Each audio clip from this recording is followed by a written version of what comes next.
어느덧 올해 2019년의 마지막 주일이 되었습니다. 여러분들 올 한 해 어떠셨습니까? 각자의 개인의 삶을 뒤돌아보면 올 한 해 아마 대부분의 우리 여러분들의 삶 가운데 기쁜 일도 있었고 또 슬픈 일도 있었고 또 정말 계획한 대로 일이 순탄하게 잘 풀리는 그러한 일도 있었을 것이고 또 어떤 분들은 계획대로 거의 되지 않고 꽉 막힌 것과 같은 그런 한 해를 보내신 분들도 있을지 모르겠습니다.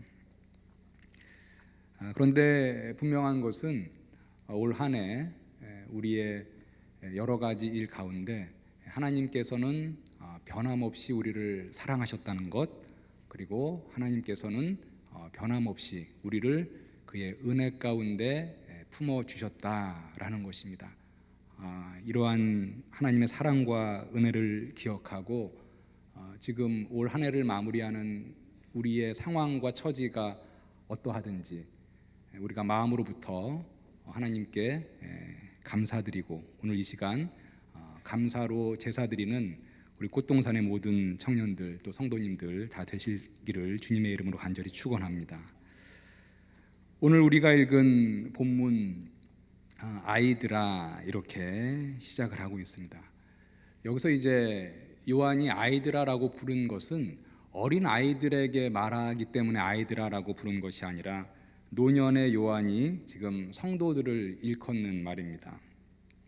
우리가 그런 말이 있잖아요. 80대의 노모가 60대의 아들이 밖에 나갈 때 얘야 차 조심해라 이렇게 얘기한다는 말 우리가 종종 듣습니다. 아들이 환갑을 넘었는데도 80대 노모의 눈에는 아들이 염려스러운 거예요. 그래서 얘야 차 조심해라 이렇게 얘기한다는 거죠. 지금 요한이 성도들을 일컬어서 아이들아 라고 부르는 것에는 그러한 뉘앙스가 들어있습니다. 많은 성도들이 장년이지만 영적인 부모였던 요한의 눈에는 성도들이 아이들과 같았다라는 것이죠. 자기가 기른, 자기가 돌본 그런 영적인 자식들 혹시 잘못되지는 않을까 염려 어린 눈길로 성도들을 아이들아 이렇게 부르고 있습니다. 요한이 이렇게 성도들에게 아이들아라고 부르는 것은 당시의 영적인 상황이 만만치 않았기 때문입니다. 요한이 살았던 시대 서기 1세기죠. 서기 1세기 때는 지금 오늘 말씀해 보니까 마지막 때다 이렇게 얘기를 하고 있습니다. 이 마지막 때인데 그 마지막 때에는 많은 적그리스도들이 나타나서 성도들을 미혹하는 때다 이렇게 오늘 본문에서 말하고 있습니다. 18절을 좀 보시죠.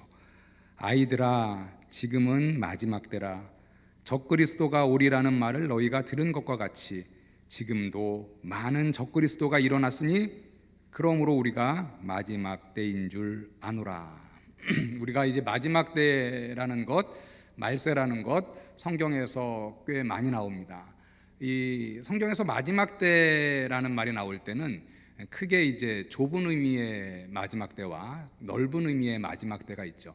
좁은 의미의 마지막 때는 바로 예수께서 강림하시는, 예수께서 재림하시는 정말 그 마지막 때를 말합니다. 넓은 의미의 마지막 때는요, 예수님의 재림이 아니라 예수님의 초림 때부터 그 이후를 이제 넓은 의미의 마지막 때라고 말을 합니다.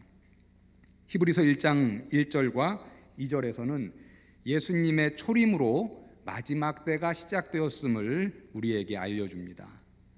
옛적에는 선지자들을 통하여 여러 부분과 여러 모양으로 우리 조상들에게 말씀하신 하나님이 이 모든 날 마지막에는 아들을 통하여 우리에게 말씀하셨으니, 이 모든 날 마지막에는 아들을 통하여 우리에게 말씀하셨다. 구약 시대에는 선지자들을 통하여 말씀하셨는데 이제 마지막 때에는 예수님을 이 땅에 보내주셔서, 초림이죠, 예수님을 이 땅에 보내주셔서 말씀하셨으니 이 아들을 만유의 상속자로 세우시고 또 그로 말미암아 모든 세계를 지으셨느니라.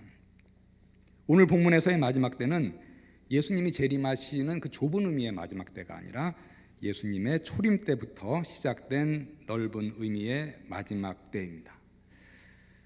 예수님의 초림으로 마지막 때가 시작되었기 때문에 사도 요한이 사역했던 그 시대도 이제 마지막 때라는 거죠.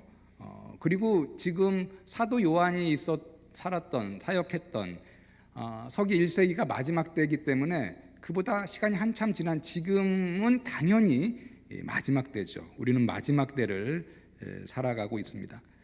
그런데 본문 18절에 보니까 이 마지막 때에 일어나는 현상 하나를 얘기하고 있습니다. 그것은 적그리스도가 많이 일어난다라는 것입니다. 적그리스도라는 말 여러분들 들어보셨을 것입니다. 영어로는 Antichrist 이렇게 말을 하죠. 이 적그리스도라는 말은 요한 서신에만 나타납니다. 성경에서 요한 1서와 요한 2서에만 나타납니다. 요한 1서에 3번 정도 나오고요. 요한 2서에 이제 1번 정도 나오는데 이 적그리스도라는 말이 오늘 본문에서 이제 2번 나옵니다. 손자병법에도 지피지기면 백전백승이다 우리가 잘 알고 있습니다. 우리가 영적인 싸움을 수행함에 있어서 나는 누구인가, 그리스도인의 정체성, 그리스도인은 누구인가, 성도는 누구인가, 성도는 어떠해야 하는가에 대해서 잘 알고 있어야 하겠고요. 그리고 또 하나는 영적 전쟁의 상대자, 우리의 적에 대해서도 알 필요가 있죠. 우리가 영적 전쟁의 상대자 중에 이제 대표적인 그 상대자가 이제 바로 적그리스도입니다. 우리가 적그리스도에 대해서 알아야지 영적 전쟁을 잘 대비하고 싸워서 이길 수 있습니다. 그런데 이 적그리스도에 대해서 오늘 조금 말씀에서 말하고 있기 때문에 생각을 해보도록 하겠습니다. 18절에 보니까 적그리스도는 하나인 단수가 아니라 복수임을 알 수가 있습니다. 18절 중반에 보면 지금도 많은 적그리스도가 일어났으니 그러므로 우리가 마지막 때인 줄 아노라 이렇게 얘기를 하고 있습니다. 적그리스도는 어떠한 사람들일까? 어떤 특징을 갖고 있을까? 적그리스도는 말 그대로요, 엔티크라이스트니까 그리스도를 대적하는 그런 사람을 우리가 적그리스도다 이렇게 얘기를 할 수 있습니다. 그리스도를 대적하는 적그리스도인에 대해서 오늘 본문에서 이제 몇 가지 얘기를 하는데요. 그 적그리스도들은 거짓말하는 자다라고 얘기하면서 22절에서 이렇게 말씀하고 있습니다. 거짓말하는 자가 누구냐? 예수께서 그리스도이심을 부인하는 자가 아니냐? 아버지와 아들을 부인하는 그가 적그리스도니 이렇게 말을 합니다. 22절에서 이 적그리스도들이 하는 거짓말 2가지를 지금 얘기를 하고 있습니다. 첫 번째는요, 예수가 그리스도임을 부인하는 것입니다. 예수 그리스도. 우리는 늘 교회에서 이렇게 얘기하죠. 예수 그리스도, 그리고 기도할 때도 예수 그리스도 이렇게 말을 하는데 이 시간에 예수 그리스도, 이 말은 사실은 예수가 그리스도다라는 그 말이죠. 우리가 이제 예수 그리스도 이렇게 얘기할 때 예수는 이름이고요, 이 그리스도는 예수님께 붙여진 칭호이죠. 예수 그리스도, Jesus Christ 하면은 영어처럼 Jesus는 first name, Christ는 last name 그런 게 전혀 아니죠. 예수가 이름이고 크라이스트는 예수님께 붙여진 칭호입니다. 황선우 목사 하면은 황선우가 이름이고 목사가 칭호잖아요. 이제 그런 것과 마찬가지죠. 예수 그리스도 그런 관계입니다. 이 그리스도라는 말은 신약 성경의 언어 헬라어의 그 크리스토스라는 말의 이제 번역이고요. 이 크리스토스라는 이 헬라어는 또 보면은 구약 성경의 언어 히브리어의 그 메시아를 의미하는 마시아흐라는 말의 이제 번역입니다. 즉 다시 말하면 구약의 메시아가 신약의 그리스도로 이제 번역이 된 것이죠. 같은 의미인데요. 따라서 예수 그리스도 이렇게 말하는 것은 예수 메시아 이렇게 말하는 것과 동일한 말이 되겠습니다. 그럼 이제 그리스도의 의미에 대해서 우리가 좀 알아야 되겠죠. 왜냐하면 예수를 그리스도라고 말하지 않는 자들이 바로 이제 적그리스도다 이렇게 얘기를 하고 있으니까 이 그리스도는 메시아의 번역이다 이렇게 말씀을 드렸는데 메시아의 의미는요, 많은 분들이 아시다시피 기름 부음 받은 자라는 뜻입니다.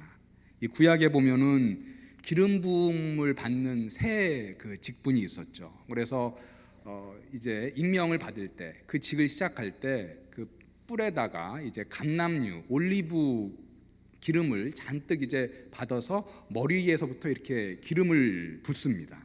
그 기름 부음을 하는 기름 부음을 받는 그 직이 세 가지가 있었는데 이제 제사장을 임직할 때, 그리고 또 선지자를 임직할 때, 그리고 왕을 임직할 때 그 귀한 기름을 머리에서부터 이렇게 다 부었습니다. 그래서 기름을 부음으로 이제 성별하여 구별하여 이 직을 맡긴다라는 그런 의미가 있었습니다. 그래서 구약의 메시아 기름 부음 받은 자라고 하면은 제사장과 선지자와 왕을 의미한다라는 것이죠. 우리가 그렇다면 예수 그리스도 이렇게 얘기할 때 예수 기름 부음을 받은 자 이렇게 얘기하는 건데, 그러면은 예수 제사장이냐, 예수 선지자냐, 예수 왕이냐, 구체적으로 뭘까? 사실 이제 신약 성경에 보면 예수님께서는 선지자로서의 직분도 행하시고 제사장으로서의 직분도 행하시고 왕으로서의 직분도 행하셨습니다. 그런데 우리가 예수 그리스도 이렇게 얘기할 때 그 예수 기름 부음 받은 자, 예수 메시아라고 할 때는 사실은 이제 그 그리스도라는 말에는 어떠한 의미가 이제 중점적으로 강하게 들어 있느냐? 왕이라는 의미가 강하게 들어 있습니다. 그 배경을 조금 이제 여러분들 구약을 통해서 좀 이제 이해할 필요가 있겠는데요. 이스라엘 역사 가운데 유다가 바벨론의 이제 침략을 받아서 멸망했죠. 그때가 586년입니다. 주전 586년. 이제 그때부터 이스라엘이 이제 나라를 잃어버렸어요. 586년 멸망한 왕조는 다윗 왕조였죠. 그래서 다윗 왕 이후에 쭉 다윗의 후손들이 왕을 쭉 하다가 마지막 다윗 왕조의 이제 586년 때 시드기야 왕 때에 이제 멸망했습니다. 그래서 이스라엘 백성들이 이제 그때부터 나라 없이 살아갔죠. 바벨론의 지배를 오랫동안 받다가 그 다음에 이제 어느 나라의 지배를 받느냐? 성경에는 바사라고 기록되어 있죠. 페르시아의 지배를 받습니다. 왜냐하면 바벨론이 페르시아에게 이제 졌기 때문이죠. 그래서 이제 페르시아의 지배를 또 한참 받다가 그 다음에 페르시아가 시대가 끝난 다음에 뭐 이스라엘이 독립했느냐? 그렇지 않습니다. 페르시아 시대가 끝난 다음엔 또 어디에 지배를 받느냐? 알렉산더 대제가 이제 일으킨 헬라 제국의 지배를 받죠. 그래서 헬라 제국의 또 이제 식민지로 한참을 지내다가 그 다음에는 또 어느 나라의 지배를 받느냐? 이스라엘이 독립하지 못하고 로마의 지배를 받게 되죠. 그래서 이스라엘은 586년 멸망한 이래로 바벨론, 바사, 헬라, 로마에 이르기까지 계속해서 이제 남의 나라의 지배를 받게 됩니다. 이거 586년 기원전 586년부터 이제 쭉 지배를 받게 되니까 이제 예수님이 오신 그 신약 시대에 이르기까지 대략 한 600여 년 동안 나라 없이 이제 살아가게 되는 거죠. 그때 이스라엘 백성들 가운데 일어난 그 사상이 바로 뭐냐? 메시아 대망 사상이라는 것이었어요. 이게 바로 뭐냐? 메시아를 하나님이 분명히 보내주실 것이다. 그래서 우리를 구원해 줄 것이다 라는 그런 이제 믿음을 갖고 있었어요. 그 메시아가 바로 뭐냐? 하나님께서 이제 사무엘하 7장에 보면 이스라엘 백성에게 다윗에게 아주 중요한 약속을 하나 했습니다. 그 약속이 뭐냐면 다윗 언약이라는 건데 다윗에게 무슨 약속을 했냐? 다윗 너와 너의 후손에게 내가 영원한 나라를 허락하여 주겠다. 이 왕조는 앞으로 영원할 것이다. 이런 약속을 해주세요. 그래서 이스라엘 백성들이 비록 우리가 지금 이스라엘 다윗 왕조가 멸망했지만 하나님이 분명히 다윗의 후손 가운데 영원한 왕조를 약속해 주셨기 때문에 다윗의 후손 가운데 다시 어떤 한 왕이 일어나서 이스라엘을 외세의 식민지로부터 구원해서 새로 나라를 재건할 것이다 라는 그런 믿음을 갖고 있었어요. 그래서 하나님이 분명히 우리 다윗의 후손 가운데 이스라엘을 재건할 그런 왕을 보내주실 것이다. 그 왕을 일컬어서 뭐라고 그랬느냐? 메시아 이렇게라고 얘기를 했던 것이죠. 근데 이제 시간이 한참 지났는데 신약 시대에 와서 예수님의 시대가 왔습니다. 3년간 공생애를 수행하는 가운데 예수님이 많은 놀라운 일을 행하셨죠. 수많은 병자를 고치셨습니다. 심지어는 죽은 자를 살리셨습니다. 신약 성경에 기록된 무수한 그 기적들이 있습니다. 오병이어로 5천 명을 먹이신 그런 기적을 행하셨습니다. 사람들은 이렇게 놀라운 일을 행하시는 예수님을 보면서 드디어 우리가 한 600년 정도 기다렸는데 드디어 하나님께서 약속하신 그 다윗의 후손 가운데 이스라엘을 구원할, 그래서 이스라엘이라는 나라를 다시 세울 그 메시아를 보내주셨구나 이렇게 믿었습니다. 그래서 예수님이 이스라엘을 재건할 왕이라고 믿었죠. 로마 치하에서 로마 제국을 몰아내고 그 땅에서 이스라엘을 독립하여서 이스라엘을 재건할 그 메시아, 그 왕이 누구냐? 바로 이분이구나. 이런 분이 없었는데 이런 분이라면 충분히 로마를 물리치고 이스라엘을 재건할 수 있는 그런 사람이겠다라고 믿었습니다. 그래서 복음서에 보면 예수님의 공생의 마지막 부분에 그런 기록이 있죠. 예수님의 제자들이 이제 곧 예수님께서 로마를 물리치시고 이스라엘의 왕이 되실 텐데 예수님 왕이 되면 그 오른편에는 누가 앉고 왼편에는 누가 앉고, 제자들은 그런 자리싸움을 벌써부터 하기 시작한 것이 성경에 기록되어 있습니다. 그래서 복음서 이제 뒷부분에 보면 예수께서 예루살렘에 입성하실 때, 사실 예수님이 예루살렘에 입성하는 것은 십자가에 달려 죽으시기 위해서 입성하셨는데 그때 많은 예루살렘의 군중들은 어떻게 생각했냐면 이제 예수께서 예루살렘으로 입성하시는구나, 우리나라의 수도로 이제 입성하시는구나, 이제 예수께서 예루살렘에 입성하셔서 로마를 다 물리치고 로마의 압제에서 이스라엘을 구원할 것이다 이렇게 믿었죠. 그래서 어떻게 했습니까?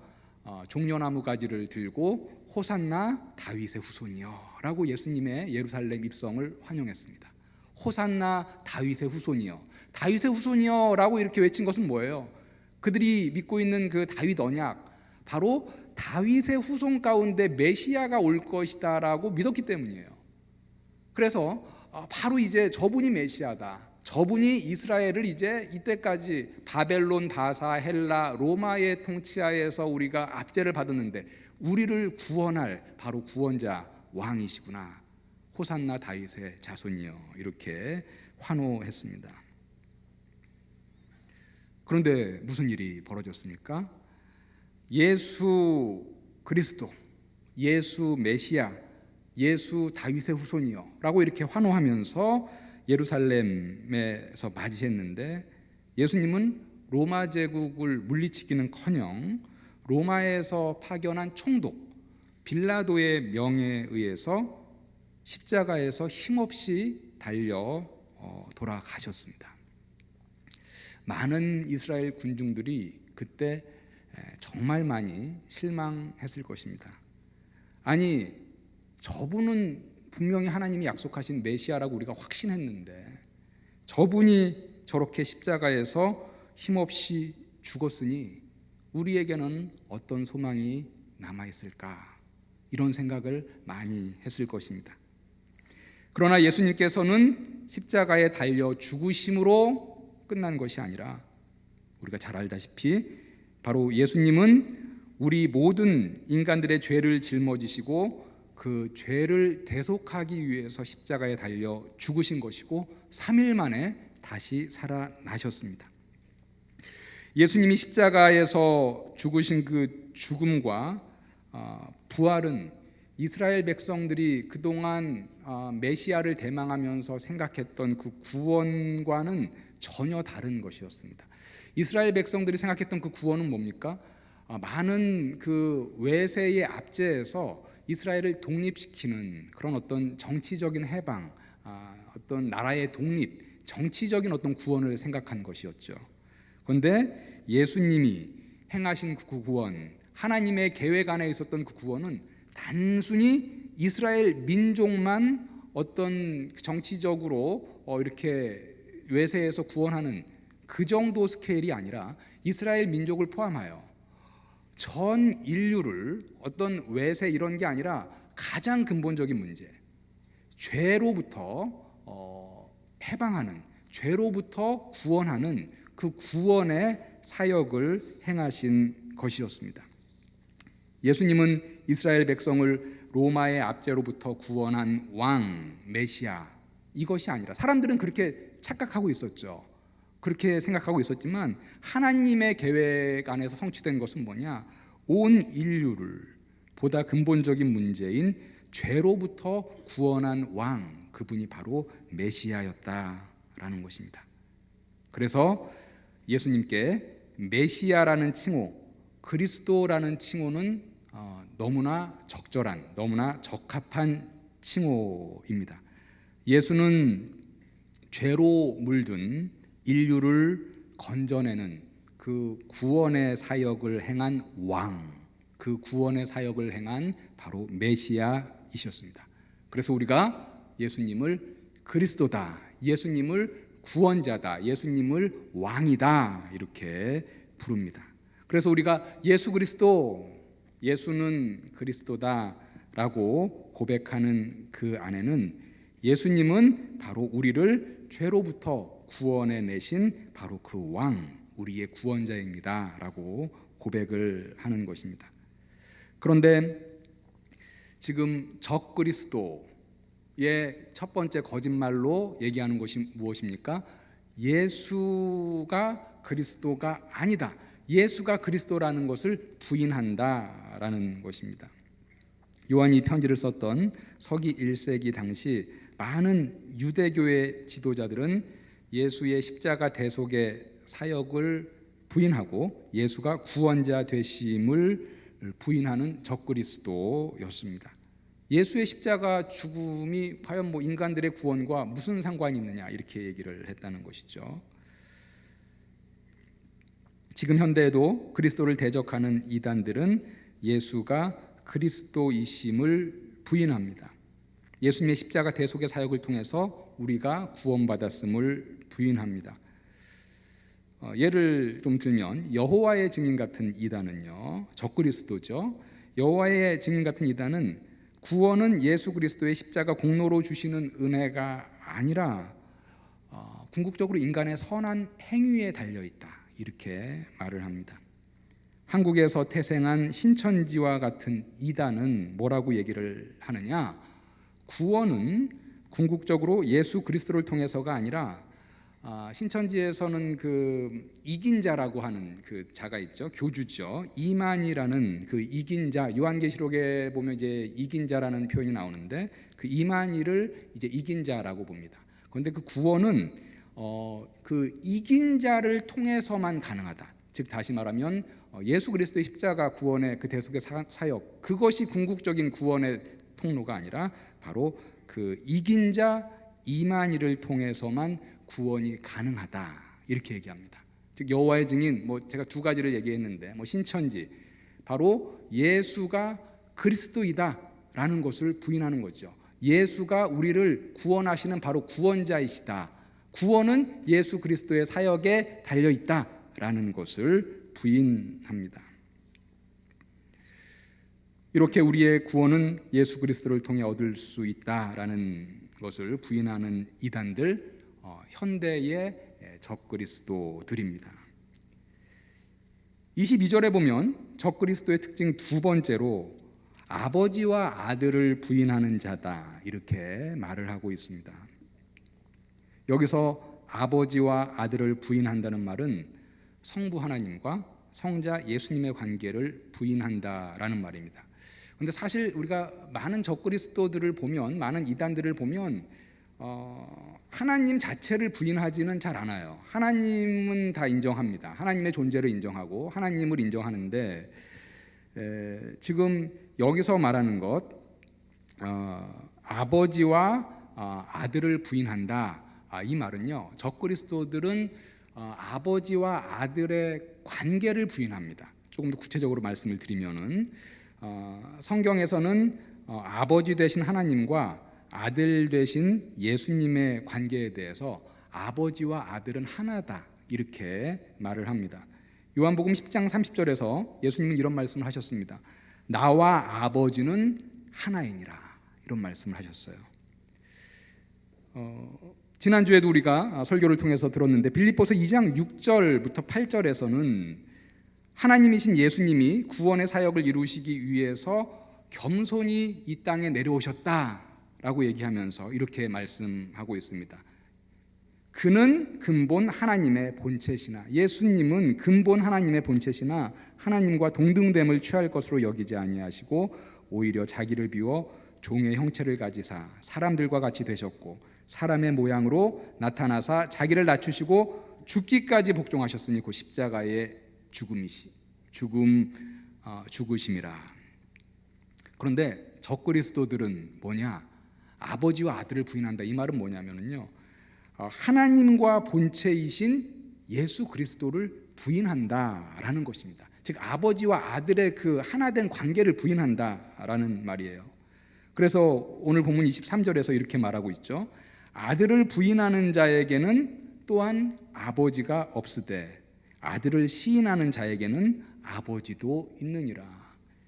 이게 지금 무슨 말입니까? 이게 무슨 말이냐면요, 아버지와 본체이신 아들을 부인한다면 그것은 곧 아버지를 부인하는 것이다 라는 그런 말씀이죠.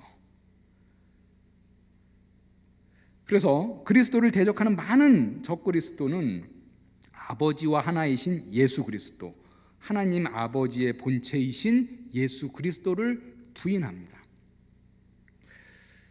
예수께서 십자가에 달리시기 전에 대제사장으로부터 신문을 당하셨습니다. 마태복음 27장 63절에서 대제사장이 이렇게 물었어요. 예수님께 내가 하나님의 아들 그리스도인지 우리에게 말하라. 너가 정말 하나님의 아들 그리스도인지 우리에게 말하라. 이렇게 말했더니 예수께서 이렇게 말씀하셨습니다. 내가 말하였느니라. 이렇게 말씀하셨죠. 그렇게 말하자 대제사장이 자기 옷을 찢으면서 이렇게 말합니다. 그가 신성 모독하는 말을 하였으니 어찌 더 증인을 요구하리요. 대제사장이 예수님께 물은 질문, 내가 하나님의 아들 예수 그리스도냐라고 물은 것은요, 이거죠. 내가 단순히 인간 그리스도냐, 인간 메시아냐, 우리가 그토록 기다리던 이제 이스라엘을 구원할 인간 왕, 그 정도가 아니라 신성을 가진 하나님의 아들 그리스도냐, 이렇게 물은 겁니다. 내가 하나님의 아들 그리스도냐, 이것은 너가 정말 신성을 가진 하나님과 같은 그런 지금 반열에 오른 그런 그리스도냐라고 물은 것이죠. 그때 예수께서 내가 말하였느니라 이렇게 대답을 했습니다. 예수님이 자신은 단순한 인간이 아니라 신성을 가진 존재임을 드러낸 것이었습니다. 그러나 많은 적그리스도들은 예수님의 신성을 인정하지 않습니다. 어떻게 예수님이 신이냐? 어떻게 예수님이 하나님이냐? 예수님과 하나님의 본체됨을 인정하지 않습니다. 예수님을 신문했던 대제사장뿐만 아니라 유대교에서는 예수님의 신성을 인정하지 않습니다. 유대교에서는 예수님을 이스라엘 역사에서 배출한 훌륭한 성인, 훌륭한 선지자 정도로 생각할 뿐입니다. 여호와의 증인 같은 이단도요, 예수님의 신성을 인정하지 않습니다. 예수님이 상당히 우월한 존재고 특별한 존재임에는 분명하지만 예수님과 하나님과는 절대로 동등한 존재가 아니다. 예수님은 절대로 신이 아니다 라고 예수님과 하나님과의 성경에서 말하는 그 관계를 부인합니다. 이렇게 아버지와 본체이신 예수님을 부인하는 적그리스도들에게 오늘 23절에서는 분명히 이렇게 말을 합니다. 아들을 부인하는 자에게는 또한 아버지가 없으되 아들을 시인하는 자에게는 아버지도 있느니라. 오늘 말씀해 보니 많은 적그리스도인들은 사실은 교회 안에 있다가 변질돼서 나간 자들이다 이렇게 말을 하고 있습니다. 19절 말씀을 보시면은요, 그들이 우리에게서 나갔으나 우리에게 속하지 아니하였나니 만일 우리에게 속하였더라면 우리와 함께 거하였으려니와 그들이 나간 것은 다 우리에게 속하지 아니함을 나타내려 함이니라. 적그리스도인들, 많은 이단들의 태생을 보면 지금도 이제 초대교회 때와 마찬가지로 교회 안에 있다가 변질돼서 나간 사람들이 대부분이죠. 적그리스도에 대해서 오늘 본문 26절에서는 또 뭐라고 얘기하냐면요, 미혹하는 자들이다 이렇게 부릅니다. 26절에 보니까 너희를 미혹하는 자들에 관하여 내가 이것을 너희에게 썼노라. 초대교회 때나 지금이나 이 마지막 때에는 많은 적그리스도들이 나타나서 진리가 아닌 거짓으로 성도를 미혹합니다. 지금 한국에서 가장 공격적으로 성도들을 미혹하는 적그리스도, 우리가 다 알고 있습니다. 신천지라는 그 적그리스도죠. 이 신천지들이 얼마나 공격적으로 미혹을 하느냐, 우리가 알다시피 이 신천지에서는 중장기적으로 어떤 그룹이 교회 안으로 들어가서 몰래 잠입해서 뭐 몇 년 계획을 세우죠. 2년, 3년. 그래서 교회 전체를 거짓된 가르침으로 미혹하기도 합니다. 그리고 특히 이제 우리 청년들, 우리 성도님들도 마찬가지인데요. 지금 신천지의 공격적인 그러한 미혹의 방법으로 우리가 제일 주의해야 할 것이 성경 공부죠.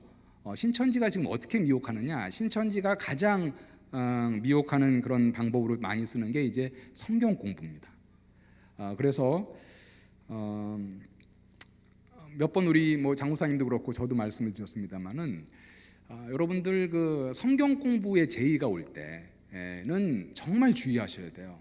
그래서 여러분들이 잘 알지 못하는 어떤 사람, 혹은 뭐 어느 정도 아는데 그 사람이 또 어떤 사람을 뭐 소개시켜줘서 성경 공부를 한번 해보지 않겠습니까? 이렇게 얘기할 때 여러분들 일단 대부분의 그러한 경우는 이단이다 이렇게 생각을 하시면 되겠습니다. 물론 100%는 아닙니다만은.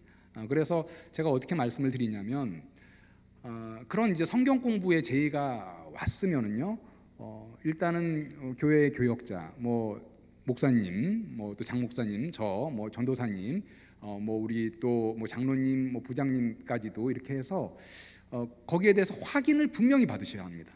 그래서 지금 신천지의 어떤 그 미혹의 방법으로 지금 제일 많이 많이 사용하는 게 이 성경 공부의 이제 방법이기 때문에 여러분들 절대적으로 뭐 캠퍼스든지 아니면 일반 뭐 직장이든지 뭐 사회든지 이 성경 공부에 제의가 들어올 때는 절대적으로 주의를 하셔야 합니다. 적그리스도들 그냥 가만히 있지 않습니다. 미혹하는 자들이다라고 성경에서 말하고 있습니다. 이렇게 성도를 미혹하는 적그리스도들이 많이 활동하는 이 마지막 때에 요한은 지금 성도들을 아이들이라고 이제 불렀잖아요. 행여라도 혹시 성도들이 잘못되면 어떡하는가, 적그리스도에게 미혹되지 않기 위해서 당부하는데 그 당부의 명령이 바로 뭐냐? 주 안에 거하라라는 것입니다. 27절 말씀을 좀 보시죠. 너희는 주께 받은 바 기름 부음이 너희 안에 거하나니 아무도 너희를 가르칠 필요가 없고 오직 그의 기름 부음이 모든 것을 너희에게 가르치며 또 참되고 거짓이 없으니 너희를 가르치신 그대로 주 안에 거하라. 너희가 가르침을 받은 그대로 주 안에 거하라. 27절에서 말하는 그 기름 부음은요, 성령의 기름 부음을 말합니다. 너희는 주께 받은 바 기름 부음이 너희에게 있나니, 우리 안에 성령님이 내주하고 계시기 때문에 성령님이 우리에게 깨우침을 주고 또 우리를 인도하십니다. 27절에서 아무도 너희를 가르칠 필요가 없다는 말은 우리가 오해하면 안 되겠습니다. 이 말은 우리가 예수님을 믿고 성령이 내주하기 때문에 그때부터는 뭐 우리는 어떠한 가르침도 받을 필요가 없다, 그 말은 아닙니다. 교회에서 뭐 여러 가지 이제 성경 공부도 있고 여러 가지 가르침도 있고 설교도 있고 그렇죠.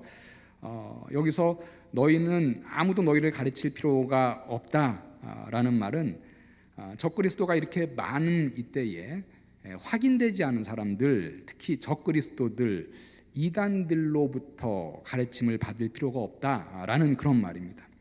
그러면서 결론적으로 말하는 거죠. 너희를 가르친 그대로 주 안에 거하라. 성도 입장에서 보면 너희가 가르침을 받은 그대로 그 진리 안에 그대로 주 안에 거하라라는 그런 말씀입니다. 그러니까는 너희가 구원에 대한 그 진리의 말씀, 그 진리를 배운 그대로, 그것이 진리니까 다른 잘못된 어떤 그 적그리스도들의 이단적인 가르침이 왔을 때 거기에 미혹되지 말고 원래 너희가 받은 그 정통 신앙, 정통 믿음, 그 진리 안에 거하라라는 것이죠. 그래서 주 안에 거하라, 가르침을 받은 대로 주 안에 거하라라는 것은 조금 풀이하면 주의 진리 안에 거하라, 주의 복음 안에 거하라, 주의 말씀 안에 거하라라는 말입니다. 너희가 이미 받은 그 진리 안에. 그러니까 결국은 이제 오늘 말씀에서 우리에게 이제 적용점으로 주는 것, 이 마지막 때에 미혹하는 자들이 이 적그리스도가 많은 이때에 우리가 이 미혹에 빠지지 않기 위해서는 결국은 무엇이냐? 주의 진리, 주의 말씀 위에 굳게 서는 것이 바로 이 미혹에서 우리가 승리하는 길이다. 바로 지금 요한이 그 교회 성도들에게 지금 권면하는 바입니다. 그래서 우리가 이 주의 진리, 주의 말씀 이 위에 우리가 든든히 거하기 위해서는 뭐 우리가 다 아는 거죠.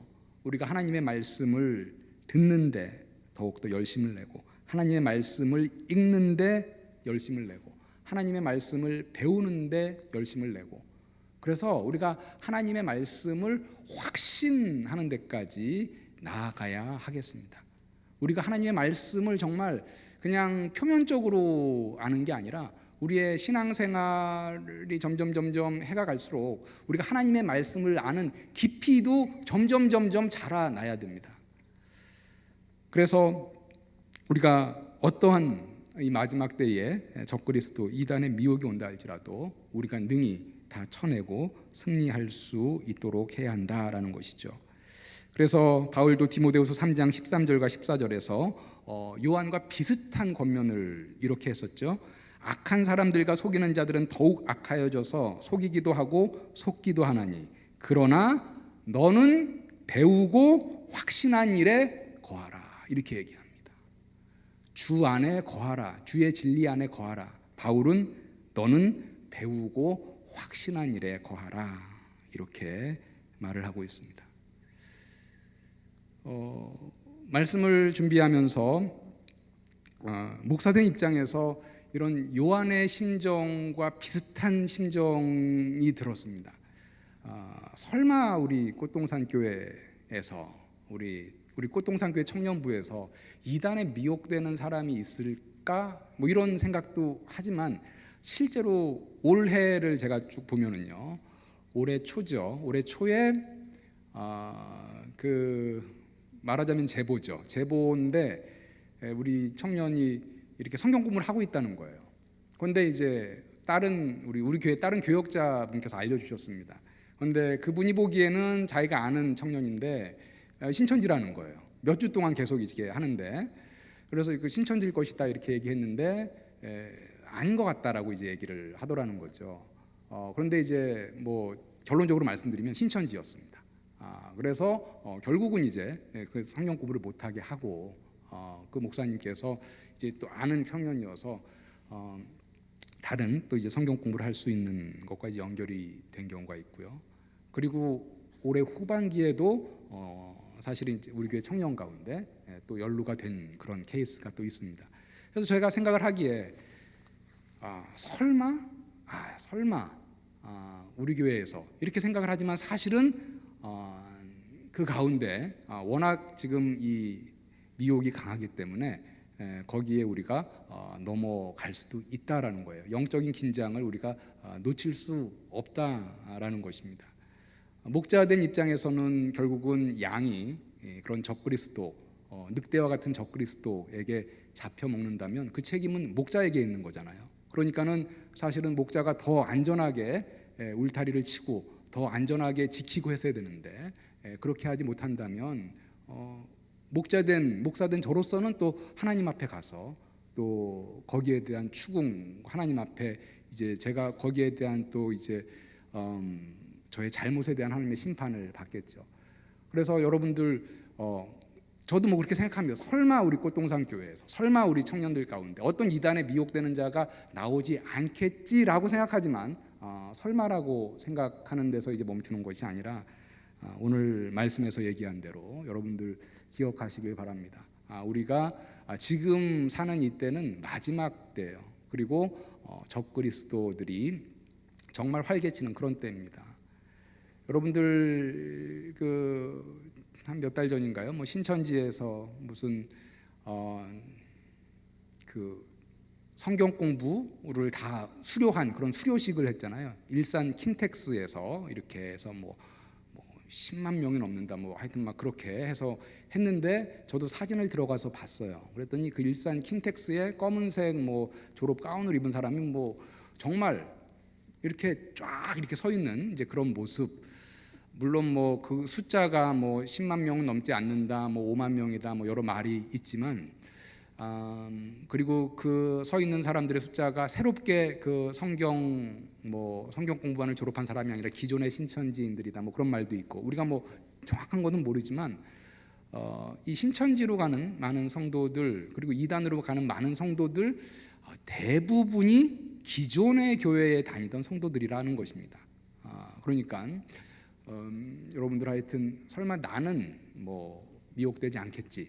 물론 그렇게 우리가 일반적으로 생각은 하지만 우리가 다시 한번 이 마지막 때에 적그리스도들이 활개치는 이때에 더욱더 그들의 미혹에 넘어가지 않기 위해서 주 안에 우리가 든든히 거해야 하겠습니다. 바울의 표현대로 한다면 배우고 확신한 그 일에 거해야 하겠습니다. 그리하여 이 마지막 때에 적그리스도들이 정말 이 미혹하기에 활개치는 이때에 우리 모든 성도들, 우리 청년들 주 안에 든든히 거하시는 우리 성도님들 다 되시기를 주님의 이름으로 간절히